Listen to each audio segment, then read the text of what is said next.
Alright, my piles are getting smaller and they're moving. So I piled some stuff onto the router here, and I took my assembly table and shaved 12 inches off of it and put legs on it. Put it right here for now. I kind of like it. And instead of using the car lift as my assembly table base, I've got my table saw and my jointer planer, and hiding over here I have my shaper, which I'll probably end up moving somewhere else. It'd be nice to have it in a place where I don't need to move it all the time to use it, but this is one of those machines where I'm not using it a whole lot, only when I'm going to be making doors. Yeah, pretty much just doors. I'll be using that. The table saw I'll use a lot more, and the joiner planer, obviously doors and face frames. So I'm going to need that accessible.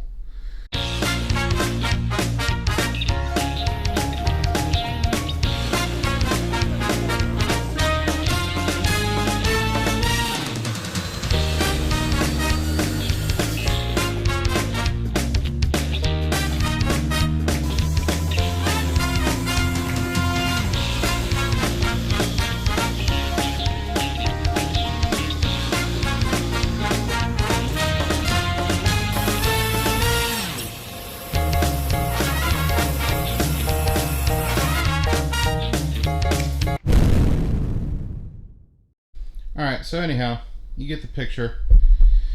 It's a struggle getting everything in here in a position where I can use it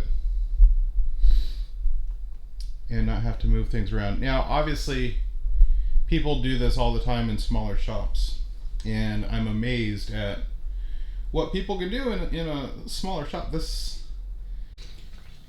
Good morning and welcome back to the garage yet again. I am still struggling with machine placement. I've kind of got a rule that I try to abide by, and that is everything should be on wheels so it can move around easily, because it is a small space and I've got some big machines in a small space. But I'm going to break that rule. Well, I'm already breaking it with that table over there. It doesn't have any wheels on it. But I'm going to take the wheels off my table saw and I think put it where my assembly table is and leave it there forever.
Nice.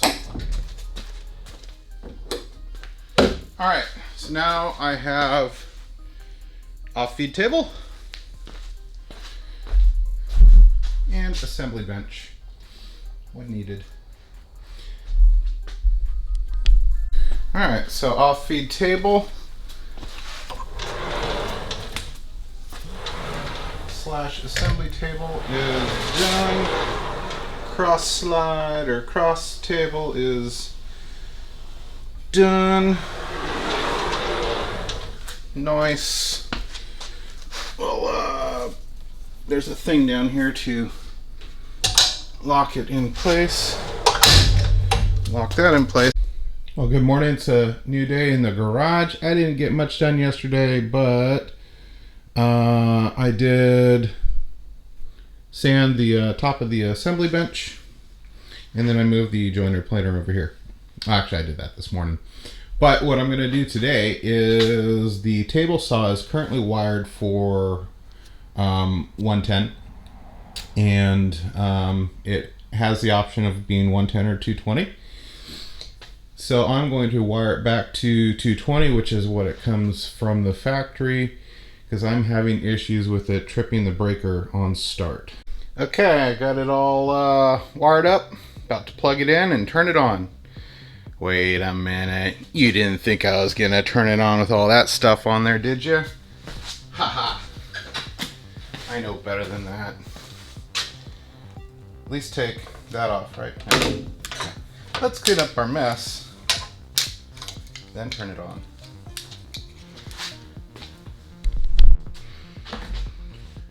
All right, here we go.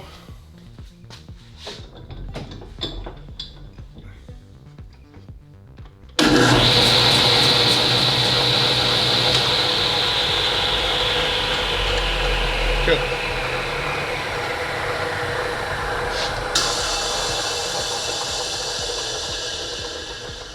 I'm gonna do that one more time. I didn't even see the lights flicker.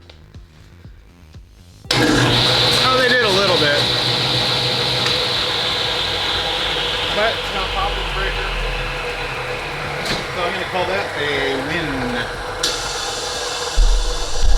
Okay, so we're down to, where do I put that thing? That thing being the shaper. I want to put it over here somewhere. And I have an idea. As I bump the camera. Alright, so my solution is to attach the shaper to the table saw. Now I just have to shim this and level it so that it's flush. And then two of the holes in the table line up. This one doesn't. So, I don't know, I think 2 out of 3 is good enough for me. Let me get this buttoned up and make sure everything is good. Oh, I was wrong. It's 1 out of 3. What are you gonna do? I wanted it to be 1 out of 2 so I can say, what are you gonna do? Damn it, it's 1 out of 3. Well, 1 out of 3 looks like it was meant to be.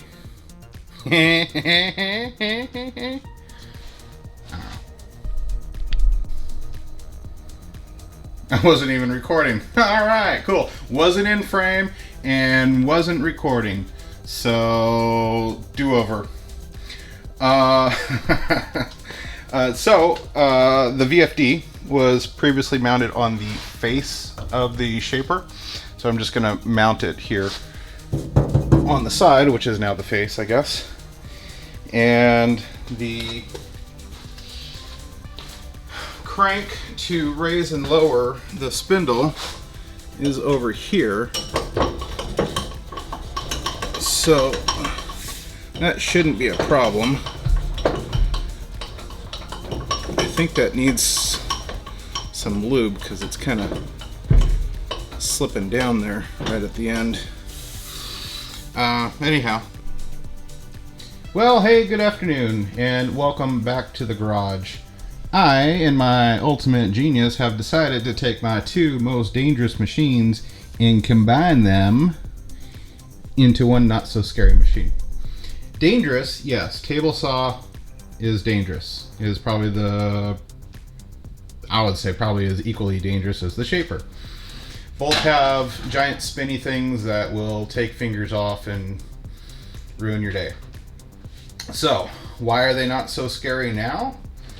A couple reasons. One is I am a huge fan of this sliding table that I added onto my table saw.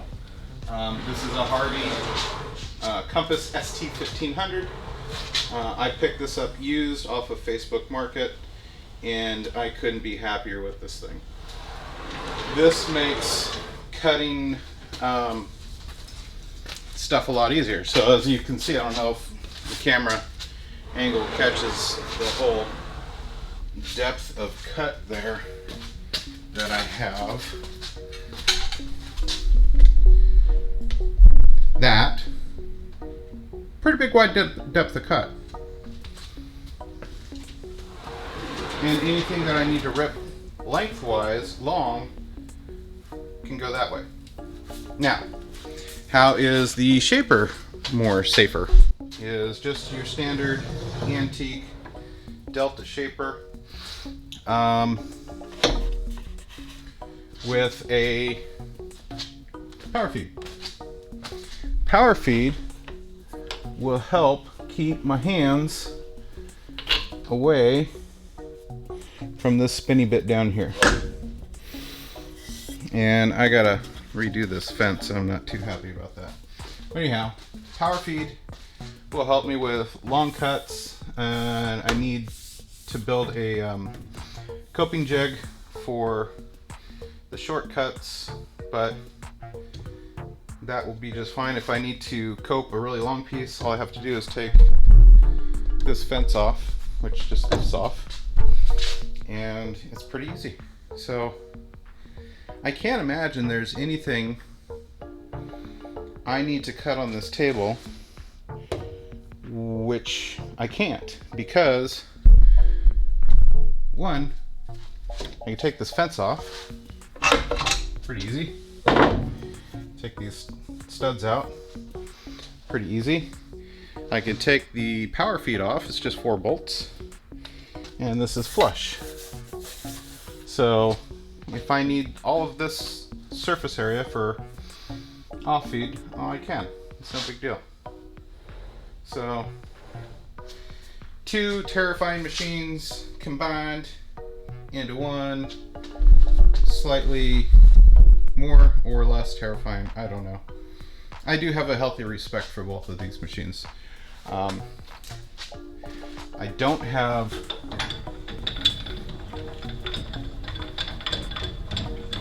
a top guard on here, but at least I do have a riving knife. I do have 2 top guards that I could choose from. Why it's not on there?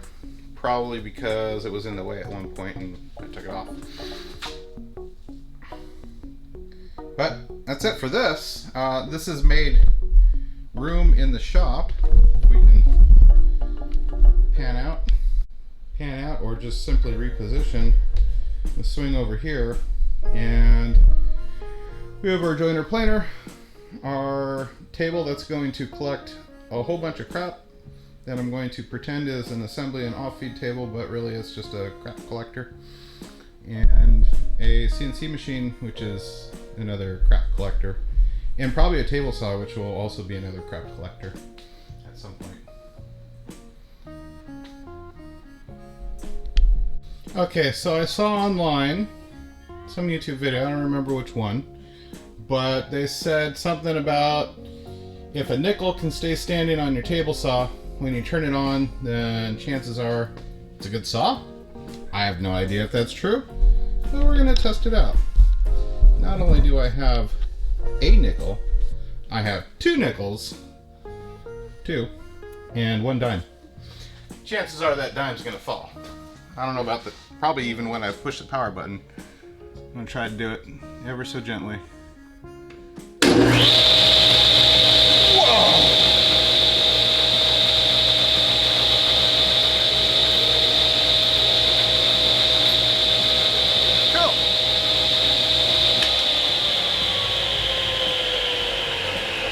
Does that mean my saw is okay? You be the judge. Oh, I remember the video now. The guy had a brand new Laguna, and I think he was sponsored by them. So yeah, of course he was putting down Grizzly because they're cheap, and putting down SawStop because they're really expensive, and basically said what he had was the best because it was neither cheap nor expensive but had features. And he judged the quality by standing a quarter and a nickel. Well, how about 2 nickels and a dime, buddy? Got you beat with my Grizzly.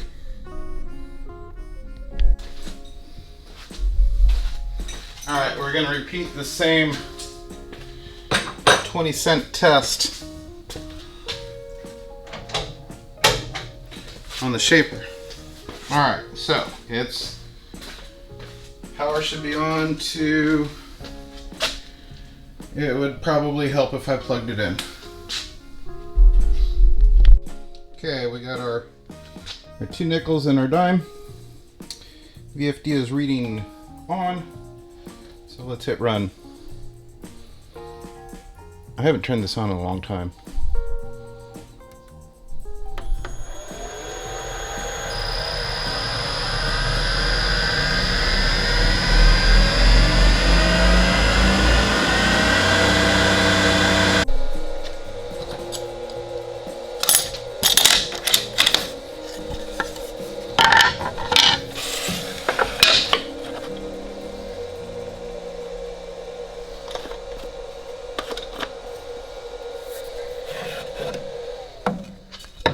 Give that a shot.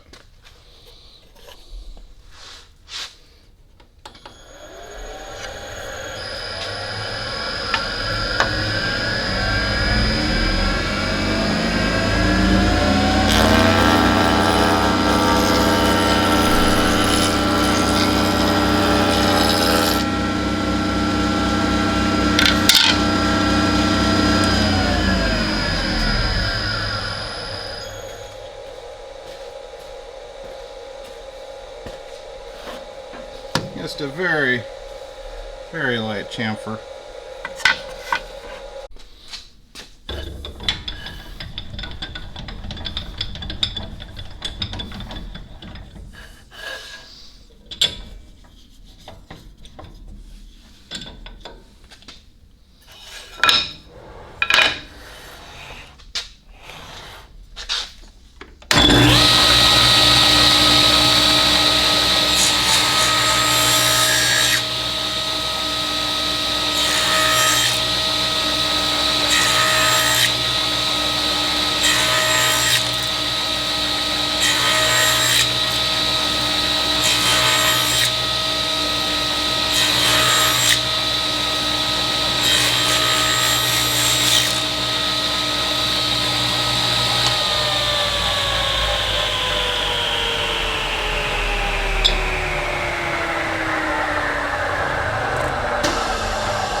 Went a little slow there. Cool.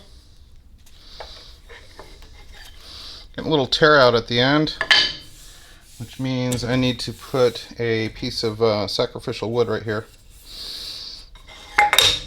to butt that against.